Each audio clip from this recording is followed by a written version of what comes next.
Daredevil, Born Again has been delivering deaths in quick succession for the past 3 episodes, but the most significant one to date is extremely perplexing considering a significant MCU detail from 7 years ago. Brad Winderbaum, the head of Marvel's television division, did warn us that Daredevil, Born Again would resemble Game of Thrones, and thus far he hasn't been wrong.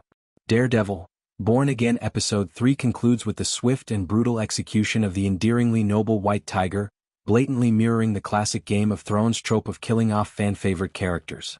If the much-anticipated arrival of Jon Bernthal's Punisher goes as planned, I anticipate that there will be more to come. In the meantime, it was strongly suggested that Wilson Fisk was behind the attack on White Tiger, and images of his bloodied fist suggested that Fisk had already reverted to his violent past. Many more Daredevil, Born Again characters like Karen Page are targeted by this, but I question whether this should have happened much sooner. With a high-octane sequence that ended with Foggy's death at the hands of Benjamin Poindexter, Daredevil, Born Again got off to a great start. Moments after Matt, Karen, and Foggy were shown to be content after the turbulent events of Daredevil seasons 1 through 3, the tragic death occurred. The assumption that this happiness persisted for the 7 years between Daredevil Season 3 and the opening sequence of Daredevil, Born Again offers some comfort, even though it may have been somewhat fleeting on screen. The death was stunning but not wholly unexpected. As Daredevil's weak point and classic instances of the cliché that a superhero's primary weakness is their loved ones, Foggy and Karen are practically made to be targets.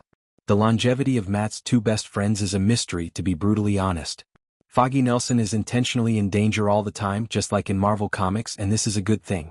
Daredevil's father figure, Father Lantom, was ultimately the one to bite the bullet in Daredevil Season 3, and his adventures in the original Netflix series were tense with worries about the safety of those he holds dear.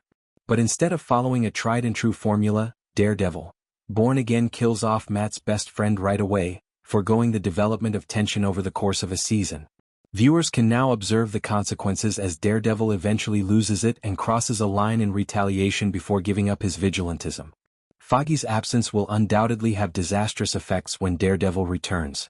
Not only did the opening scene deprive Matt of Foggy, but Karen Page also left Matt behind and moved to San Francisco, ignoring his attempts to get back in touch. But since Karen was perhaps the person whose death made the most sense, the choice to leave her out of his life makes me question whether Daredevil, Born Again was the right one in the first place. Benjamin Poindexter had previously attacked Foggy with deadly intent. In keeping with Bullseye's method of operation, he throws a billy club at Foggy's face during the attack on the New York Bulletin offices in an effort to damage Daredevil's reputation. Had Matt not stopped it in time, it would have been lethal. After fighting with Matt, he goes into a room where Jasper Evans, their main witness, is being held by Karen Page. Then Bullseye says, "Hi Karen. Nice to see you again," he said before putting Evans to death and walking away. The purpose of keeping Karen alive and giving her a cordial welcome was to support the falsehood that Daredevil was the murderer. However, the entire act would have been undermined if Poindexter had been successful in his first attempt to kill Foggy, since Daredevil would never have killed Foggy for the same reason that he wasn't supposed to kill Karen. Poindexter was instructed to treat Karen only as a close friend in order to persuade witnesses that Foggy was the real deal, even though he is not aware of his relationship with Matt. Someone seeking revenge would undoubtedly target Foggy Nelson due to Matt Murdock's very public relationship with him. But the issue is that Bullseye hasn't shown any signs of knowing who Daredevil really is. We are compelled to believe that he has discovered the truth behind the scenes because he targets Foggy Nelson in Daredevil, Born Again, but this seems a bit clumsy given that a more reasonable target was right there.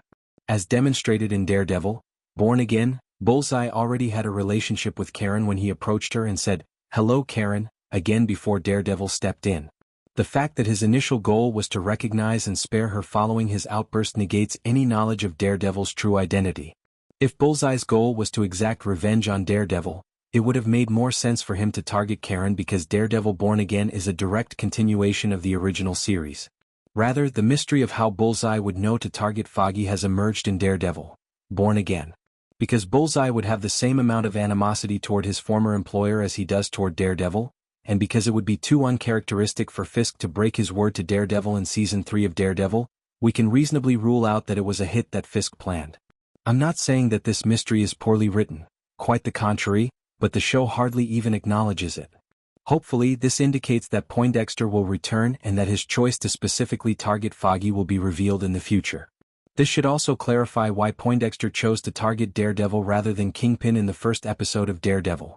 Born Again, which seems a bit surprising given that Kingpin killed his love interest, Julie Barnes, and broke his back. However, there is a widely held belief that Foggy's death was a hoax and that he will return to explain everything in later episodes.